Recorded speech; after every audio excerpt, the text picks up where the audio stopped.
Hey guys, Shaun Murphy here. Thank you so much for the request. And let me tell you this, from one podcast to another, you can use this for your intro if you want. So if you're ready, here we go. Snooker Loopy, nuts are we, me and him and them and me. We'll show you what we can do with a load of balls and a snooker cue. Pop the reds and screw back for the yellow, green, brown, blue, pink and black. Snooker Loopy, nuts are we, we're all Snooker Loopy. Hello and welcome to another exciting episode of the Snooker Loopy podcast. My name is Tom Mayhew and I'm joined as always by the Melbourne Potting Machine. The Melbourne Potting Machine? Do I not have a name after that?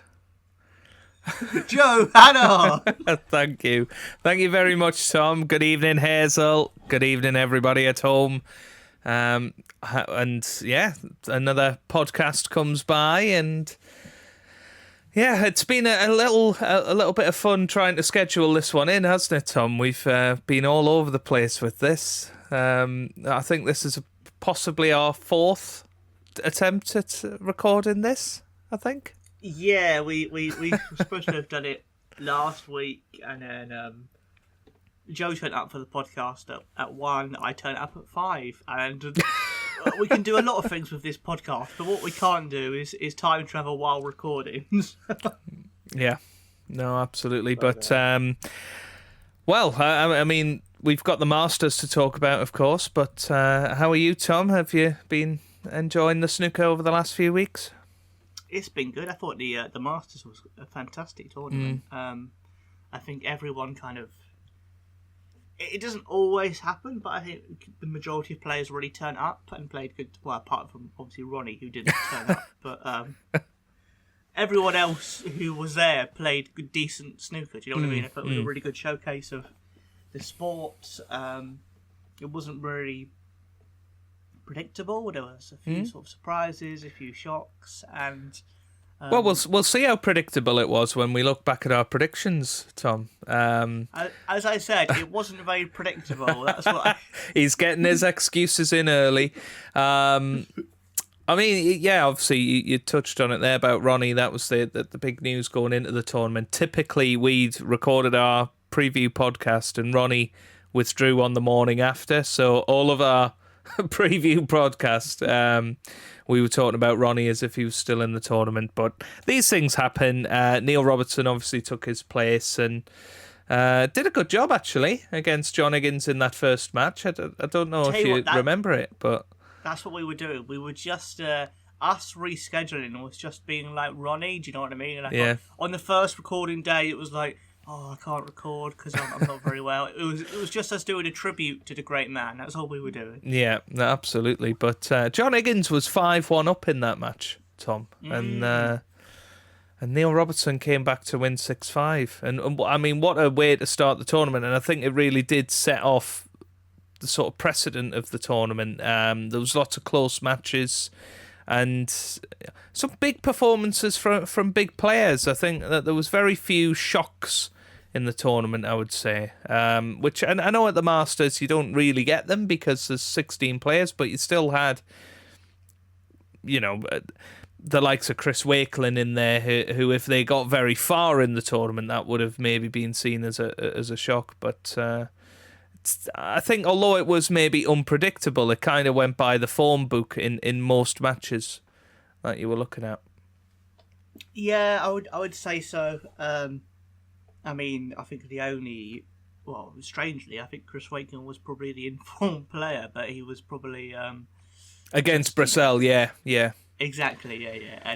But again, Brissell has this knack of turning up in non-ranking events and playing some decent stuff, which is bizarre because then he'll turn up for a qualifier for the Welsh Open and he can barely make a 60 break, and you just go, what's going on? Like, yeah, no, it's a bizarre one, but Lucas slowly but surely, I think, getting back to some form. But will it be too late? I don't know. Obviously, he's going to be at the Crucible this year.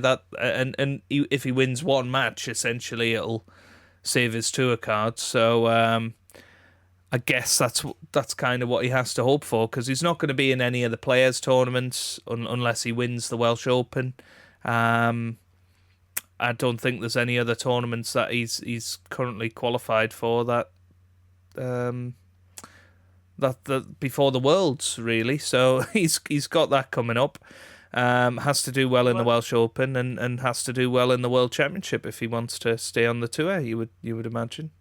I mean, I was looking at the rankings, and I've got a fear he might just hang on either way. I think he could literally lose all his matches, and I just got a feeling he might be like 6,000 in the top 64. Do you know what I mean? It depends. Yeah, it depends if there's some breakout players from outside of the top 64 to displace him. You know, we'd have to probably have 2 or 3 of them either qualifying for the Crucible or doing well in the Welsh Open or the Wuhan Open, whatever's coming up. All of these tournaments will count towards it. And I guess it will just come down to that. Of sometimes you have some players from down the rankings qualifying for the Crucible and getting nearly 30 grand in prize money, and that makes a massive difference. And it will all come down to the World Championship. We know that. And a lot of it will be out of Luca's hands until he is in that first round at the Crucible. And if he wins it, then that will be fine. But if he loses that first round match, that's when it becomes out of his hands then.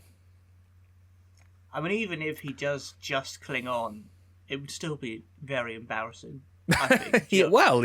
To drop from rank number 6 to number 55 in one tournament is embarrassing.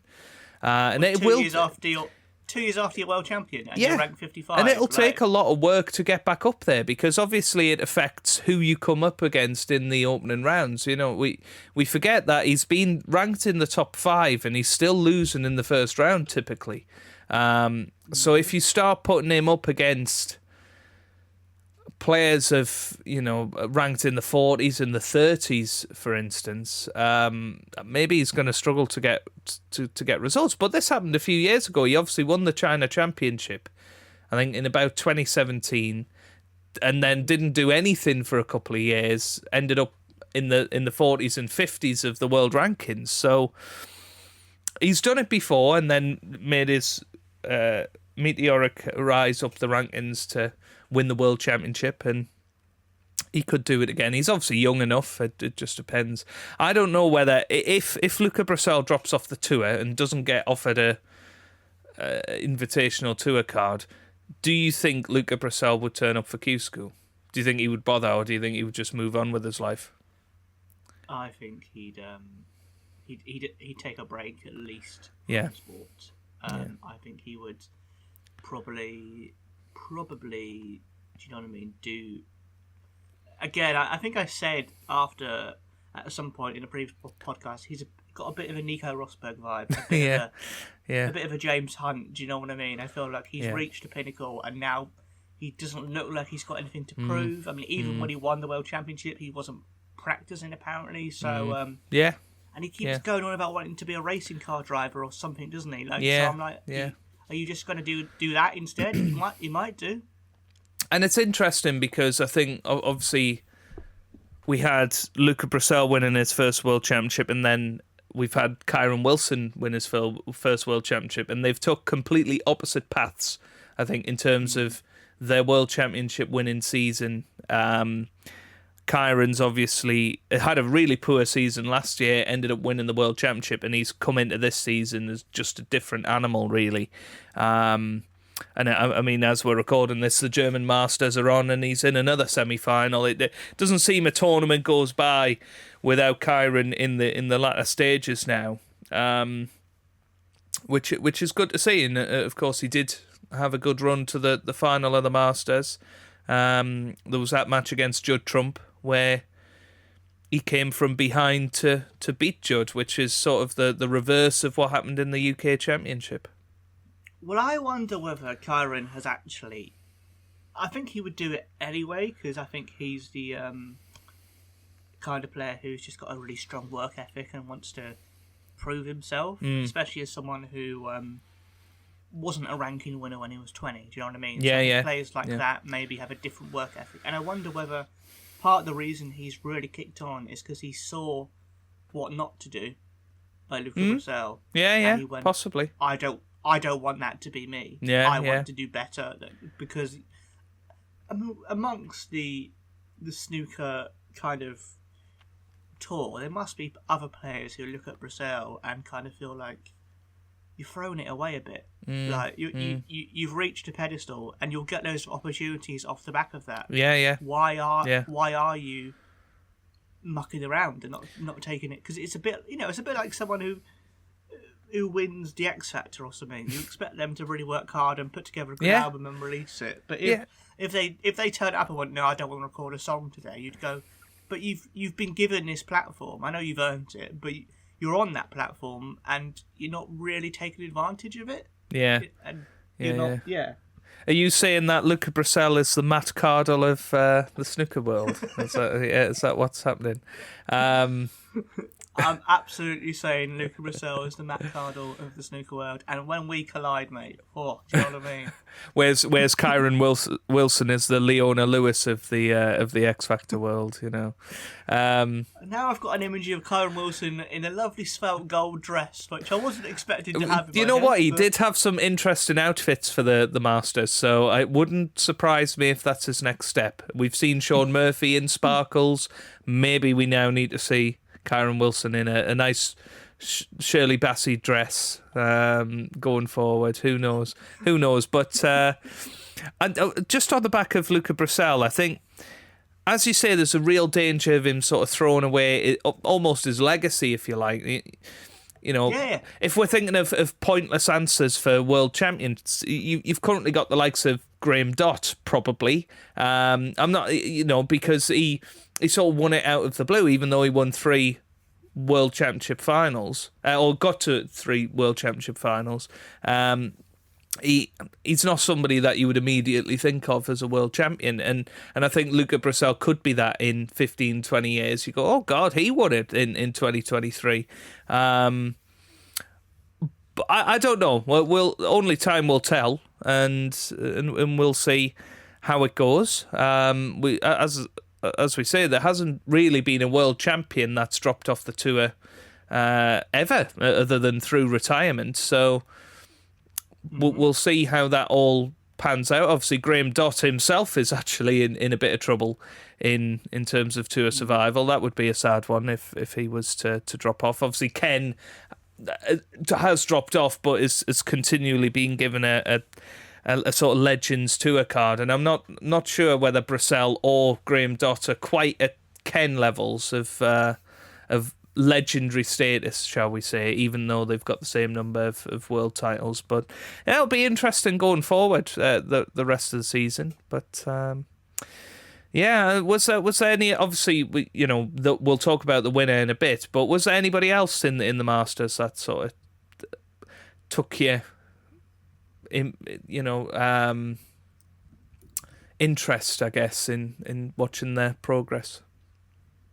Well, I mean, it was good to see that we had the very, very much what is going to be the rivalry of our next decade or so, the Trump versus Wilson rivalry, which really was good to see them once again come up against each other, and it feels like it's building into a bit of a box office rivalry where people go, oh, it's Trump against Wilson, because they faced, a bit like how the class of 92 would always clash back in the day. It feels like this is building into something a bit like that. So it's a clash of styles as well, isn't it? Maybe a little bit like Hendry and Jimmy White in the 90s. I think, as much as we don't like Trump, I know a lot of people do. I don't think he's anywhere near the popularity of Jimmy White, but he's sort of more that flair player, whereas Kyron Wilson's very mechanical, methodical, which is kind of like the Hendry. Obviously, Hendry was obviously dominant as well, and that helps people not like him. But Kyron isn't as popular, I don't think, as Judd Trump in the wider snooker world. And maybe people will be, on one side of the on one side of the rivalry more than the others, rather than just maybe enjoying the rivalry for what it is. Maybe in O'Sullivan and Higgins, you sort of just enjoy that rivalry. Williams and O'Sullivan, you enjoy that rivalry. But with Wilson and Trump, I think it could get quite hostile. Are you saying it's going to be the Blur versus Oasis? Yeah, exactly. Or the Joe McElderry versus Rage Against the Machine. Exactly. This is brilliant X Factor theme, and Joe McElderry's from South Shields, so I always appreciate a mention of Joe McElderry. Tom, did you see? I know you saw, because I sent you a screenshot. He was doing a live podcast with his grandma at South Shields Football Club, and it sold out. But there you go. You see, Joe McElderry is just a legend. He is the Kyron Wilson of his time, eh? But yeah, I mean, another player, and you obviously backed him to win the tournament, Mark Selby, started off against Ali Carter really, really well, and then he was just awful against Mark Allen, and it is just, it's a weird one with Mark Selby at the moment. He's just, is he ever going to get back to those levels where he was at the business end of every tournament? You know, has he passed his peak? I mean, it's always, I don't want to ever write anyone off, because I feel like we could have written off a certain Mr. Murphy 2 years ago. There still is a chance that Murphy won't be in the top 16 for the Crucible. So it's a crazy sort of time for a lot of those top players. I wonder whether with Selby, part of the issue is his strength is obviously, you know, being the grinder, really sort of grinding people down. But when you come up against Mark Allen, he's happy to go toe for toe for that, and maybe that loses Selby a bit of his edge, because it's a bit, you know, it's like Peter Ebdon playing Graham Dott. It's a bit like they'll slug it out and what is they're quite happy to have scrappy frames. No, I get exactly what you mean there. And we saw that in the World Championship final between those two, and most people think it's the worst World Championship of the past 20 years, do you know what I mean, or 30 years. But it's Selby's got that advantage when it's him maybe against a Bracel or something like that, because Bracel will get annoyed and won't want to play safety for half an hour. But Allen is a very Selby player nowadays. So I wonder whether that means Selby loses his edge, and then when it comes to the rest of the game, Allen's just sharper nowadays. No, it's a good point, and but it's funny with Mark Allen. You know, he's not getting many results playing that way either. You know, he gets the odd tournament victory, but it does seem tough going for, well, anybody called Mark at the moment, because even Mark Williams is struggling, isn't he? So, you know, Mark Davis had a great result last week. It'll be difficult to or interesting, I should say, to watch their progress throughout the rest of the season. Will Mark Selby get another tournament victory under his belt before the World Championship? Will Mark Allen convert what seemingly looks like a good season, lots of semi-finals and finals, but not many tournament victories? So, yeah, because obviously at their best, two contenders for the actual World Championship crown come April. So, you know, it will be interesting. But the guy that we will surely want to talk about, and will definitely have been the intro to this video, is the magician himself. He's finally broken the curse, Tom, and I messaged you straight away. The curse is broken, and hopefully people will stop whinging about Shaun Murphy commentating on himself, because he's actually went and won a Triple Crown on the BBC while commentating on it and working in the studio. He was brilliant all week, Shaun Murphy. Could have had 2 1-4-7s. Yeah. And obviously, you know, comfortably really beat Kyron Wilson in the final, 10 frames to 7. Yeah, it could have been much wider, that gap, really, because, what was he, 6-2 up after the first session or something like that? And in terms of century breaks, you know, I think he got 4 centuries in the final, which I think might be a joint record with Paul Hunter, or maybe Paul Hunter got 5. something along those lines. Well, yeah, he got 7 of the 20 centuries all tournament, so it's the best Shaun's played, I think, in a long time. Probably since he got to the World Final against Bingham. yeah. Interesting fact is that now he credited Peter Ebdon. He's coached by the Ebdonator. And I mean, technically, Ebdon, as a coach, has completed his career Triple Crown now. He never won the Masters, but as a coach, he was there getting his picture taken next to the trophy. So yeah, I mean, apparently he nipped out to the toilet while Murphy got his 147. So that's Peter Ebdon for you. But I mean, this was the thing. People were saying Peter Ebdon was the problem with Jack Lazowski. So maybe Jack Lazowski is just the problem. Are you implying that he got the 147 because Ebdon was in the toilet? Has Ebdon maybe toilet breaks got magical properties? We'll have to keep an eye on that. Keep an eye on it. But no, I'm delighted for Shaun. I think since he's been with Peter Ebdon, he's sort of refined his technique a little bit. He's worked on the mental side of the game, and Shaun Murphy's always been a player that gets 50, 60 points in a frame and then misses an easy red and loses the frame.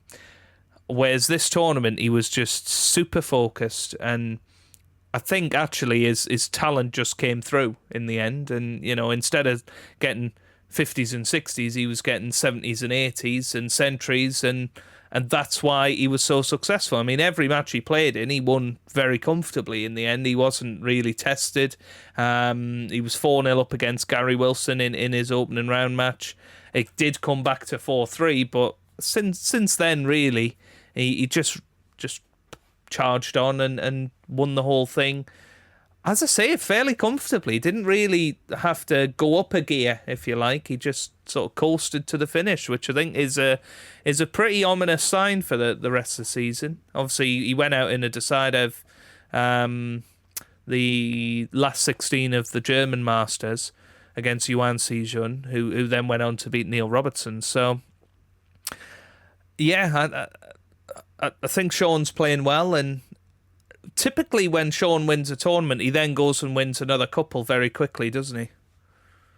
Well, I mean, not necessarily a big tournament, but it does continue the trend of 2005 World Champion, 2015 Masters, 2025 Masters. Yeah. So I'm not saying it'll be 10 years until his next Triple Crown. I think maybe this is a new sort of more focused Shaun Murphy, and because I think with the whole people criticising him for commentating, it came from people thinking if this guy focused purely on snooker, he'd win more. But maybe he's found a way now to focus while doing the other stuff, but more just to be more focused on the table, and he's not thinking about which way shall I do my 360 wave when I get a century. He's just focused on making that century and getting the result over the line to, you know, I'd love to see him have a good run in the World Championship, and I think he probably, as long as he can get himself back in the top 16, I think he's going to be one of the favourites after that performance at the Masters.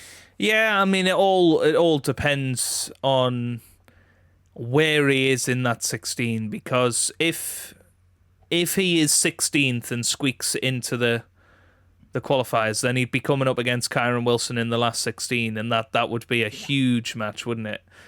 Best of 25, obviously, but I think Kyron's going to be so determined to break the Crucible curse. I think Kyron will go a long way. He might even get all the way to the final, like Ken did, you know, back in 98. I think that's how far he could go. It all depends, you know, against the players he comes up against. And at the end of the day, snooker's the only sport where you can put everything in front of you and still lose. So, especially if you put them in the wrong order. Yeah, if you keep potting the white, then that's probably the issue. But yeah, it was a great tournament. I really enjoyed watching it. Obviously, coverage on the BBC is always fantastic. And, you know, we had Dennis along for this tournament, and John Virgo wasn't there. He'll be back for the Welsh Open, I believe. So looking forward to that. But speaking of coverage, Tom, big news, I don't know if you've seen it over the last few days, is that Eurosport will cease to exist by the end of February because it is being merged into TNT Sports, which for people that aren't aware is what BT Sport used to be. And the subscription fee for that is about £33 a month. So, and that would be on top of your Sky Sports subscription. So snooker, for the most part, is going to be behind a paywall, which it hasn't really been. Okay, you do have to pay a little bit for Eurosport, but you tend to get that in with your basic Sky package. Well, I got Eurosport either as part of I think we have the Discovery Plus package, and it's just part of that, or you could subscribe on the app for Eurosport for most sports, including snooker, and it was about £6 a month. Yeah. So this is a massive hike in price. It's huge. Of course. Yeah. I mean, the other news was just before that was at the end of the Masters, they sort of announced that the BBC have extended their deal to broadcast the snooker into the 2030s. So that's brilliant that snooker's going to be on terrestrial TV for that long. But it is, it's kind of good news with one hand, really bad news with another, because that is really going to take a lot of snooker out of people's TVs, out of people's lives, out of people's, people discuss. But only in the UK, I think. Only in the UK, yeah. That's which right. Which feels particularly frustrating, I think. For a sport that probably has a large chunk of its audience in the UK. Well, I think that's possibly the reason why, Tom, is that maybe there are a lot of snooker fans that will just pay the price because they want to watch every tournament. So maybe that's part of the reason why it's in the UK. And I think TNT doesn't exist, I don't think, or in mainland Europe, at least. So it's a tough one.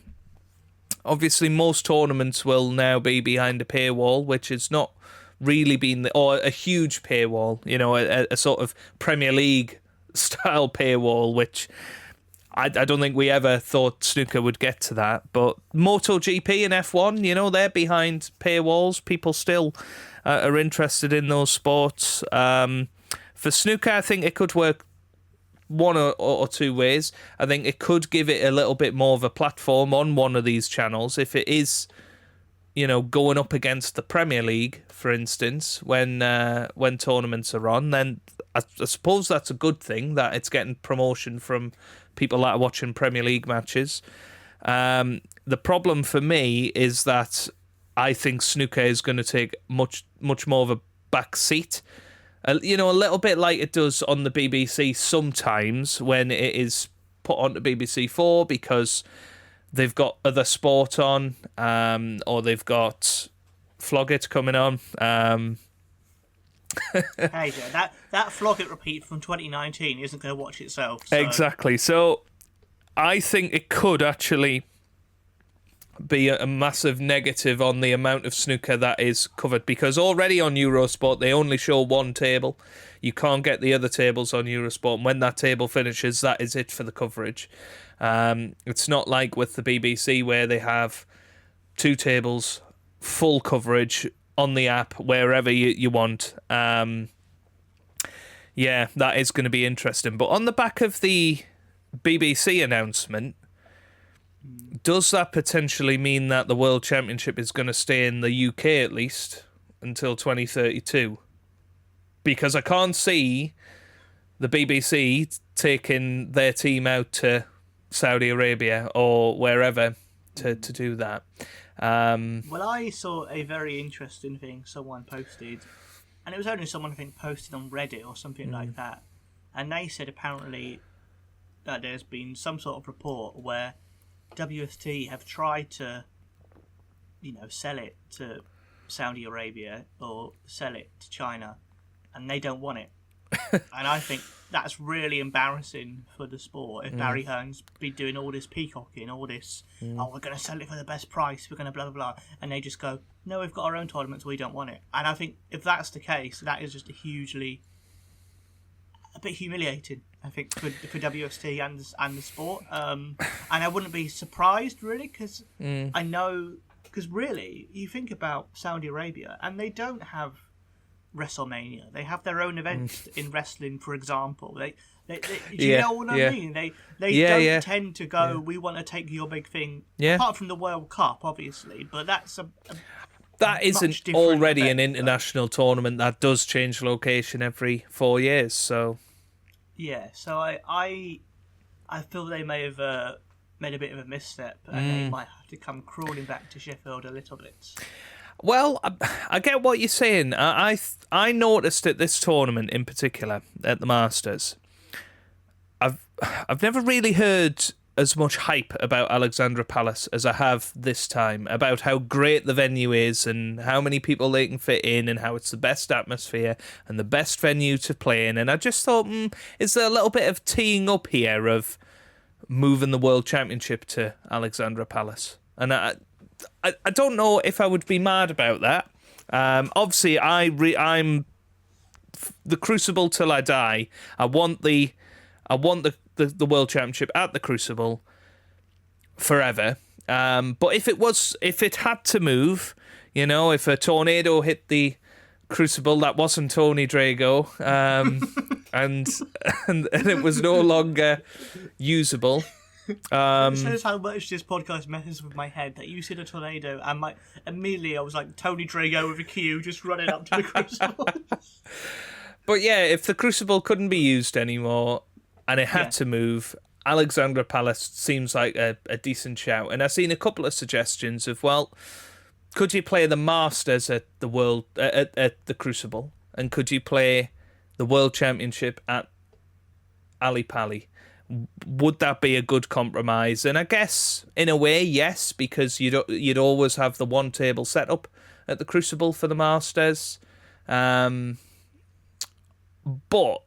for me, the charm of the World Championship is having those two tables so close together, and I don't think you can ever replace that. And also putting two tables in Alexandra Palace, I don't know how that would work, because we've never had two tables at Alexandra Palace. Well, I think if it were to... Again, I'm very much like Joe, very Team Crucible, very Team Sheffield, but I do feel like if they were going to say it has to move, I think what they should do is have it touring around the UK, have it in different places, have it at, have it in Wales, have it in Scotland, sort of travel it around, and that would do more probably to spread the game. Because I know people will go, oh, we've got the Welsh Open and the Scottish Open, but if you say to people it's the World Championship and you're guaranteed a chance of seeing any of these top names, that'll bring more people from Scotland to go, okay, I'll go to that tournament, or from Wales to go, okay, I'll check. I think if you want to promote the game using the World Championship, you maybe would do a tour around the UK, but I'd rather it stayed in Sheffield, just because I think history can't be bought. But I think so, and I also think the amount of venues we play in the UK that are just awful. Leisure centres, and I think if you start taking the World Championship to leisure centres, then that is where the Milton Keynes Conference Centre. Yeah, exactly. Well, yeah, and then I went to Manchester Central last year to watch the Tour Championship final, and as much as the bit of it around the venue was nice, there was a fan zone. It's a nice venue. Even stuff like the seating in there was all temporary and not very comfortable, not a lot of leg room. And I can imagine if, even in Alexandra Palace, I imagine that's what it's like, because it's all temporary seating. Whereas when you're in a theatre like the Barbican or the Crucible, those are the seats that are used every single day. And there's obviously a charm to that and a comfort to that. And I think if they could build a great arena around the Crucible, or at least a venue, if you like, a more around the theatre itself, I think that would be enough to improve things for the players, because I know the players aren't very happy about backstage and the sort of fan experience, if you like, at the venue. But I would say though that there have been, actors who've been backstage at that venue for, 50 years as well, and they don't seem to complain. So, you know, part of me feels like, with all due respect to snooker players, it's not football. Do you know what I mean? Like there's very few places in the world where people will recognise you and want to meet you at the door and get your autograph. Yeah. And maybe that should be part of the charm of the Crucible, that people can do that, and it is a bit more, more sort of the standard of snooker's roots, where it's come from. Because I think one of the worst things about football is that footballers feel so detached, and you do feel like, oh, if it's a footballer, he's going to be in a horrible Mercedes and he's going to have a completely different life to me. Whereas part of the joy of snooker is, I could imagine seeing Ronnie O'Sullivan in Nando's, for example. Yeah. And the fact, I've done it the last 2 years, you can wait round the sort of back entrance of the Crucible, and you can see all sorts of characters there. Some of the commentary team going in there. You can see some of the referees. You can see the players going in. There is a certain...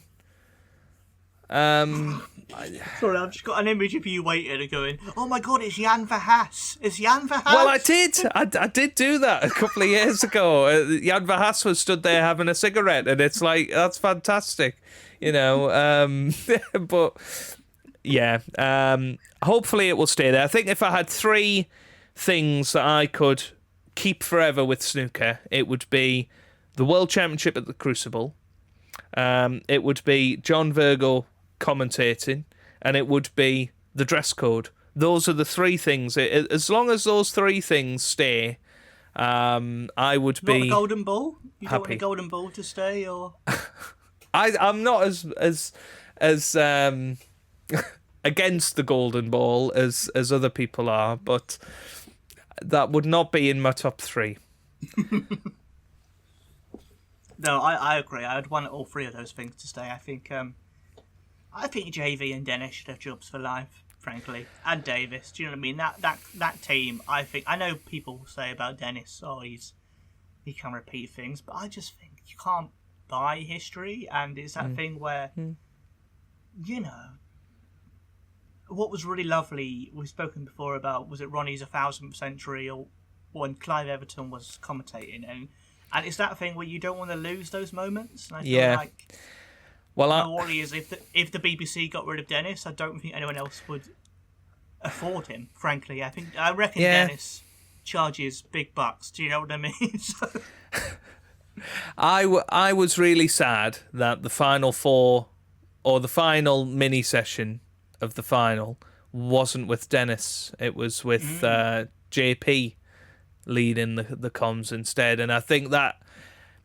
There's only 2 commentators that have the gravitas to call the end of a match, certainly in a final, and I do think those 2 people are Dennis and John. I think they're the only 2 people that can really build the excitement, and at the crescendo of the match, at the end where they're announcing who the winner is, they're the only 2 people that can do that consistently and to the standard that they do. For me, anyway. No, I agree. Well, shall we, Joe? Shall we, again, speaking about the end of the match, shall we get on to our predictions? Our predictions are, well, funnily enough, Tom, I've just got it up right there for you. So, do you want to go first? Do you want me to reveal your score?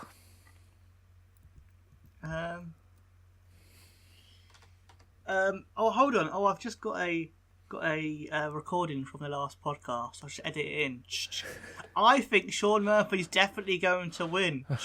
There we go, Joe. Oh, I'm really confident about this because I famously said Shaun Murphy was going to win last podcast. What I'm gutted about is I often back Shaun Murphy to go all the way in these tournaments, and I didn't for this one. So there you go. But yeah, Tom, you'll be maybe a little surprised that you finished 747th in the contest out of 855 contestants. So you were towards the bottom, shall we say. I can't believe that 746 other people all picked Shaun Murphy. That's incredible, really.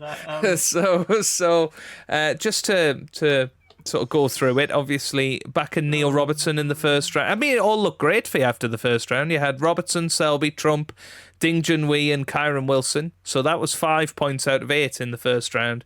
But the only player to win for you after that was Judd Trump. So he got you an extra 2 points, and that was that. Yeah. Everything else you lost on. So I do apologise, Tom. Where did I finish? Ooh, I finished 209th. I'll take that. I will take that. I obviously backed Kyron Wilson to win, but I wanted Shaun to win in the final, even though I would have done even better in the prediction contest. So we both got 5 people in the first round. But we did, yeah.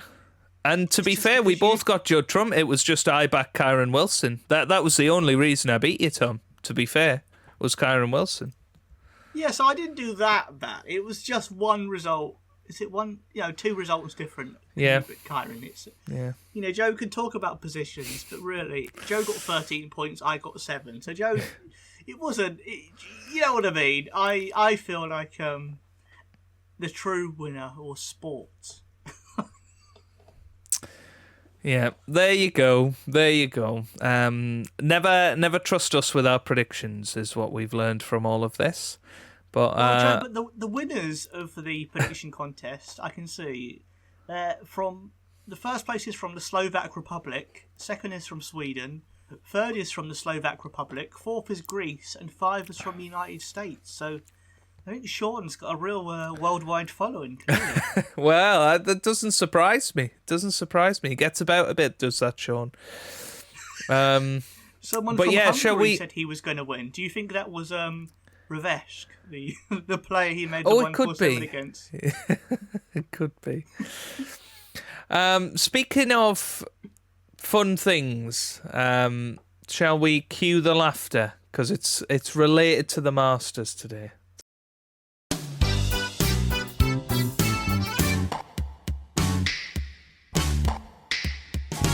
Tom. Oh, okay, let's do that. Let's cue the laughter then. So, I have sent you a link, and I don't know if you knew this happened, but at one of the days, Rob Walker did not do the emceeing. Oh no! Who was it? Was it Murphy? Give the link a click. Click the link. No! Look at that jacket! Did you not know this happened? No! So I thought for today's Cue the Laughter, I thought we'd have good old DT himself take it away. Okay. Well, so I've not seen this. Are you ready? I'm very ready. Right. 3, 2, 1. A very good afternoon, everyone, and a warm welcome to the Johnson's Paint Masters, coming to you live from the Alexandra Palace.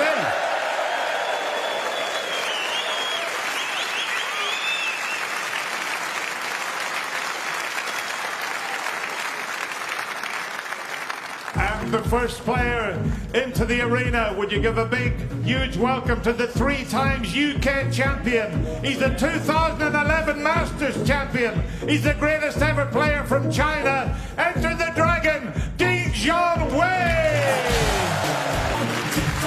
運我絕不需往後看，翻天覆地我野狼。 And his opponent, he's twice a Masters champion. He's a former world champion. He's the reigning United Kingdom champion, and he is the current world ranked #1. It's the ace in the pack, Judd Trump.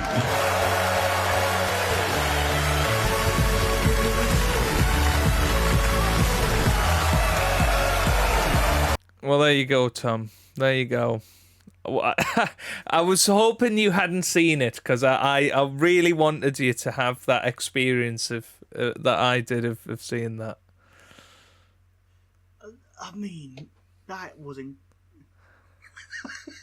one of the comments is, good old Ding Jong Wayne.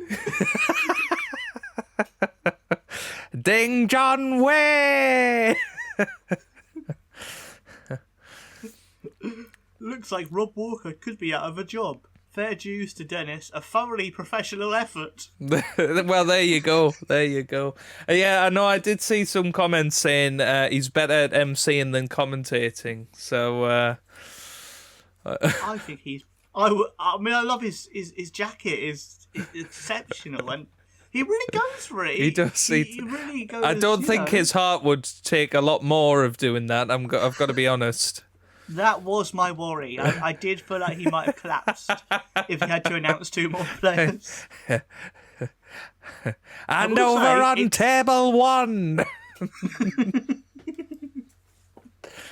Especially if it was Si Jiahui against Li Pei Fan, it would just be over on table 1. This young Chinese player. Young Chinese player against there's Vicky. I will say, it's the only time, actually, I think, I've ever seen Judd Trump look that happy to be announced. Well, he shook Dennis's hand, had a big smile. He looked so happy. Considering, he apparently hates Dennis Taylor and his commentary, Well, he seemed to find it. He seemed to find it joyful as him having him as maybe he hates Rob Walker even possibly. more. Yeah, possibly. I mean, Rob Walker keeps getting called the toucher in comment sections because he seems to be very much enjoying slapping people's shoulders at the moment. It is a bit cringy. I don't really know why Hazel didn't do the winners' interviews this tournament, and. Yeah, I mean, Kyron, for all Kyron's niceties and all of that, I don't think his losing speech was very good. I've got to be honest. There was one thing I felt a bit awkward watching. What, him calling Shaun Murphy an old man? It wasn't necessarily that bit. It was he just didn't come across very gracious. I think the old man comment was tongue in cheek. I think that was fine. It wasn't necessarily taken that way, but it was just a bit odd, bit weird. But yeah, Dennis emceeing, which I have seen Dennis do some emceeing before. He did it a few years ago, probably 10, 15 years ago now. I know John Parrott's done it in the past. I don't exactly know why Rob Walker wasn't there, but well, I know Dennis obviously he MCs lots of exhibitions that he does, and they'll have Dennis as the referee, and he'll be doing the MCing and introducing the players. So he's experienced doing it. I've just not seen him do it on TV. Yeah. Ever. I don't think I ever remember seeing him doing it. I do remember him doing it once. I think possibly at the Masters, but I don't know when, and I don't know if there's any footage of it. But do you think they went, Dennis, we don't want you in commentary tonight, and he threw a hissy fit? Yeah. No, I want to do commentary. I went, okay, Dennis, we'll let you do the MC, and he went, oh good, yeah, I'll do that. Yeah. But no, it was good, and I think quite nice to have a change. It made me think, I hope in the future they get JV doing it, or, Shaun Murphy even, I think, would be great at doing MC. And I just think it would be nice to have some guest announcers throughout the tournament. But the problem is, if you have JV or Dennis doing it and they're also commentating, they have to do the announcement and then run up to the commentary box. And then the first 5 minutes of the frame is just Dennis going,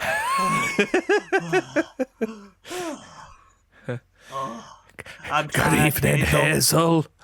I'm knackered, Hazel.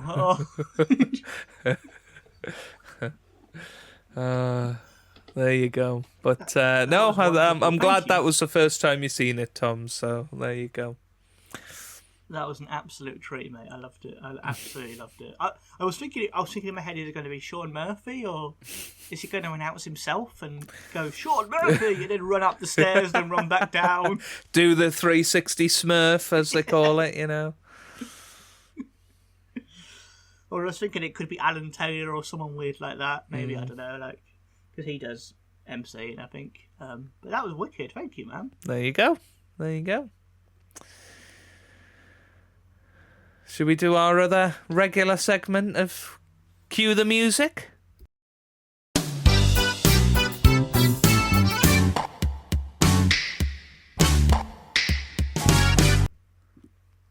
Yes, shall we cue the music, Joe? I've popped you the link in the Discord there. Wonderful. And I'll just... If it's the same link that you sent before, I have got that up, so... Well, it's the same song, just this one has a different artwork, which is snooker related, so I just resent it, basically. Okay, fair enough. Right. It's good to know this was released as a single, so there we go. This song is called Snooker Star by an artist called Paperface, and so it's a bit different to most of the songs we have. It's not by a snooker player, it's not, related to a sportsman. It's not us remixing Rob Walker. It's not a memo. This is just a song about snooker by someone who isn't related to snooker, which is probably the first time we've had this, maybe since Hazel Irvine, or maybe around then. We don't have too many like this, but I've got a load of these lined up, and there will be more coming later this year of people writing songs about our favourite sport. So, Very Joe, what good. do you think of this one, just based off the artwork? How are you feeling about this? Yeah, I mean, I can't quite tell who that looks like. It looks like Fred Davis possibly in the background, and maybe even Joe Davis at the table. So I don't know whether it's going to be about. It looks like an older snooker setting, so I'm excited to hear about that, or hear the song and hear what's in there. There we go. So, shall we give it a listen? Let's go.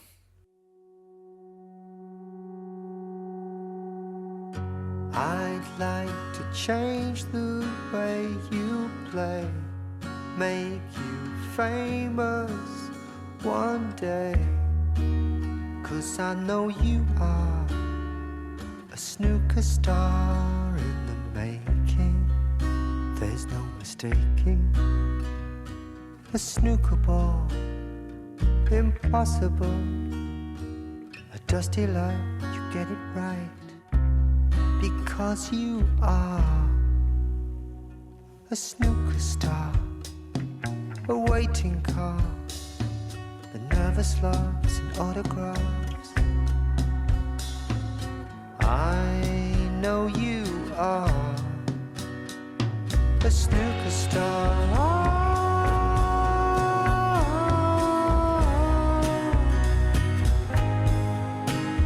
Yes, I know you are a snooker star.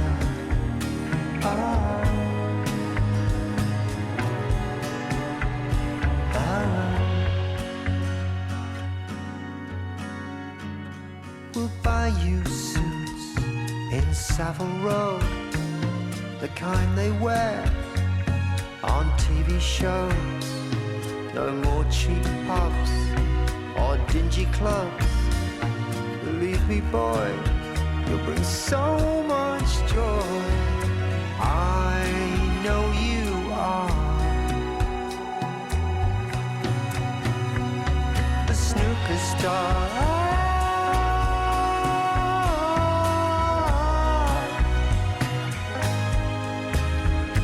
Yes, I know you are the snooker star.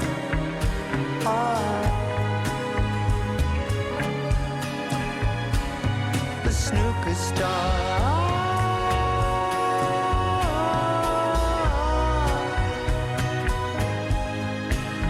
Yes, I know you are the snooker star. Round and round the world we'll go, from Sheffield down to Mexico. They'll write your name in little stars. I know that you are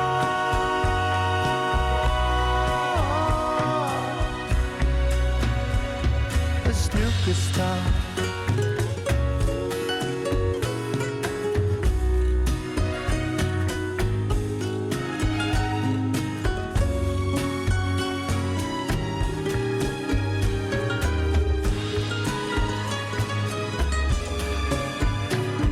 A snooker star.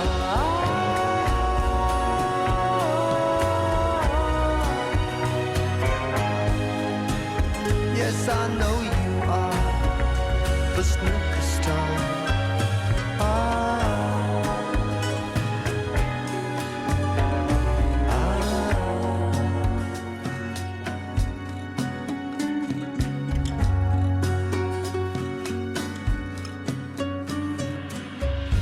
I'd like to change the way you play and make you famous. Well, well, well. There you go, Tom. A very nice song. Very nice song. I've never in my life heard such an earnest pop song written about someone wanting to be someone's snooker manager, effectively. Yeah. It's an interesting vibe of the song. You know, I would say I'm a bit confused as to why it's called Snooker Star. It does say snooker. I know star it. I know it does. But why is it about snooker? Would be my only sort of question. Because he wants to take the player to Sheffield and Mexico, where we know there's so many ranking tournaments. So in many Mexico ranking that tournaments. We'll gloss over that. Yeah. But it's a good song. I like it. I can hear it being played on smooth or something similar. It's my sort of vibe of music. But very sad that across the two videos you sent me, there's 50 views on this song. So very few people know about this song, Tom. I would describe it as a bit of a hidden gem, and I'd like to think we could bring it to a wider audience. I think if we uploaded that to our channel, we would get more views on it than that combined. So there you go. Well, we could do that. Maybe we'll ask Paperface. Yeah. If I presume that's his real name, Paperface. We'll ask him if we can re-upload it. But I did say to Joe, I can imagine that over a montage at the end of the World Championship or something. And it's intriguing. I mean, it could be.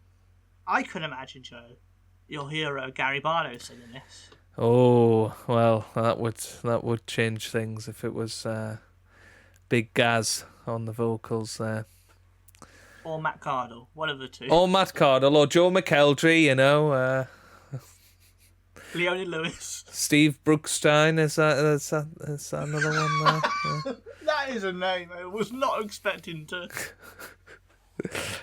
Wow, I mean That's what I love about this podcast, Tom, is that we just have so much niche knowledge of lots of different things, and we will bring things up that possibly only each other know about. Nobody else that's listening knows who Steve Brookstein is, probably, or remembers him. But you mentioned him against all odds. You mentioned him. Yeah. So there we go. Well, at least I didn't mention Stevie Ritchie, eh? What other niche X Factor people do you think can sing Snooker Star? Jedward? Christopher Maloney? Yep. Wagner? Oh, I loved Wagner. He was the best one. Chico? I still see Chico. I like to annoy people if it's Chico time because it's the worst song I've ever heard. But yeah. Yeah, What but time is it? even It's Chico even worse time. than minted by Jimmy White. Oh, that is a close run. Maybe, Joe, we'll do a spin-off X Factor Loopy podcast. Yes, if they ever bring it back, me and you could host it. It would be brilliant. There you go. Yeah, we could do. Yeah. Dennis can And we're MC. also going to bring back Big Break. So Yep. you're gonna do the Jim Davidson role, and I'll do the John Virgo role. That sounds perfect. I've been working on my racism, Joe. It's going very well. You know what? You've got contacts at the BBC. You've done work for the BBC before. Maybe you could get this going. You could get us I'll send them an on email. prime time Saturday night, hosting Big Break. I'm quite sure it'll be Mark Watson, Stephen Hendry. I can just imagine. No, it just. But Stephen Hendry would be so boring.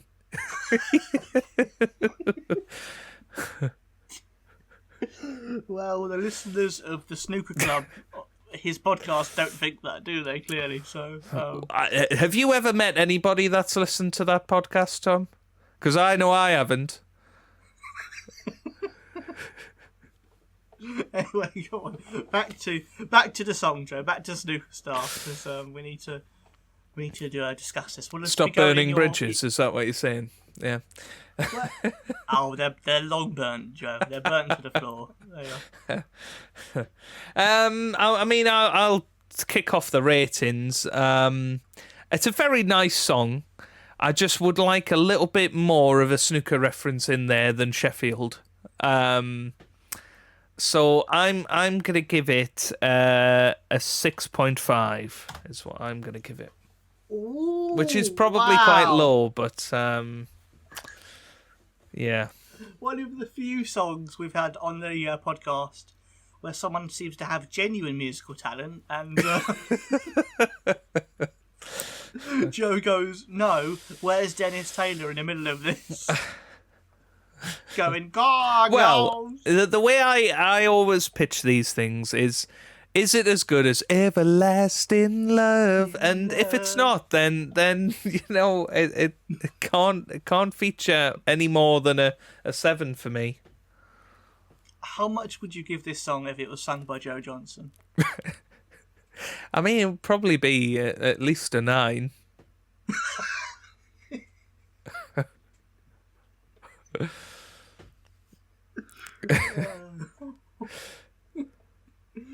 Well, I think it's a really nice song. I think it's possibly the best vocals we've had on Cue the Music. apart Peter from Everlasting Ebdon will Love. not be happy. If he wants to record a cover, he's more than welcome to. I like the fact it's doing something very different. It's not like any other song I've ever heard about snooker. I would give it that 9 I think it deserves. Oh, okay. There you go. So that has put it ahead of quite a lot for you. And possibly most importantly, it's put it ahead of Snooker Loopy by Fionn. I'm not sure Fion's going to be too pleased with that. Hey, if Fionn wants to record a cover of Snooker Star, this could be our new project. Everyone record a cover of this. But then the covers will get more than the original, and that'd be tragic. Go listen to it on YouTube, because I can't believe how few views it's got. I really can't. Yeah, I can't. That puts it in straight at number 13, just behind Ryan Walker's version of Snooker Loopy, but ahead of Let Me Entertain You by Stephen Hendry's Rubbish. So I think they'll probably take that. That is what you aim for in your pop career, to record an earnest song that someone goes, yeah, it was better than Hendry dressed up as a dustbin, mate, so well done. Yeah. But it stays out of the top 10 just. If I'd given it a 7.5, for instance, it would have gone above Joe Johnson's Everlasting Love into the top 10. So I was just doing my duty of keeping it below Joe Johnson. So, but there you go. Enjoyed that anyway, Tom. It was a good podcast. Good to be back. And as we've said in the past, it's the proper snooker season now, and all big tournaments from now until the end of the year. Obviously, we hope to see Ronnie O'Sullivan back soon. He's withdrawn from pretty much everything he's done since snapping his cue, so that's a bit of a shame. So fingers crossed he will be back soon, and we can talk about him ahead of the World Championship. Yeah, I hope he'd come back for some of the series events, because he only needs a good run in one of them to get into all three, really. So hopefully we'll see him back for them. Of course, we've got the German Masters on at the moment, Joe. Over this weekend, as we're talking, we'll have a new champion and quite an interesting lineup at the moment. Yuan Shizun against Barry Hawkins, and then there's Zhao Gudon against Kyron Wilson. Do you have a pick out of those four? I mean, Kyron's probably big favourite, but you don't know. I think the winner will come from the second semi-final. I think it'll be Zhao or Kyron for me. Kyron's got a good record in Germany overall. Does he? Yeah, he's won quite a few tournaments in Germany. He won the Paul Hunter Classic a couple of years in a row, I think, and I think has he won the German Masters before? And he might not have. Maybe he hasn't. But well, Joe, it's been a great podcast, and I know you are a snooker star. ah, aren't you very kind, Tom? And I'll leave you with this nugget. Please welcome to the arena, Ding John Way!